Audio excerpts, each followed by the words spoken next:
آئین کی خلاف ورزی کی ہے، یہ بنیادی طور پر اقوام متحدہ کی قراردادوں کی خلاف ورزی کی ہے، عالمی قوانین کی دھجیاں اڑائی ہیں۔ پاکستان کے کالجز اور پاکستان کے اسکولوں کے تمام بچے اور تمام اساتذہ جو ہیں وہ کشمیریوں کے ساتھ شانہ بشانہ رہیں گے، اور ہم بھارتی جارحیت کو اور بھارتی عزائم کو کبھی کامیاب نہیں ہونے دیں گے۔ قانونی تقاضے کے سراسر منافی ہے، تو ہم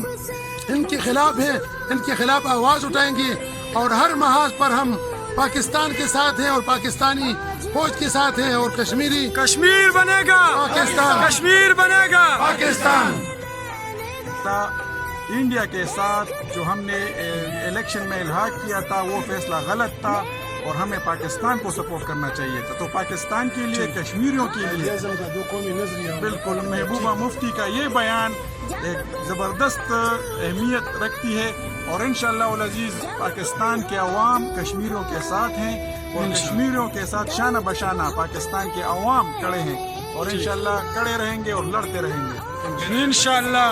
اس ناکام عزائم کی پرزور مذمت کرتے ہیں، اور دنیا کے سامنے اس بات کو واضح کرنا چاہتے ہیں کہ وہ مسلمان ہے، اور مسلمانوں پر انہوں نے جبراً قبضہ کیا ہوا ہے، اور انشاءاللہ کشمیر بنے گا پاکستان، انشاءاللہ کشمیر بنے گا پاکستان، کشمیر بنے گا بھارتی جارحیت، بھارتی جارحیت، کشمیر بنے گا۔ اب تو ہے آزاد یہ دنیا، پھر میں کیوں آزاد نہیں،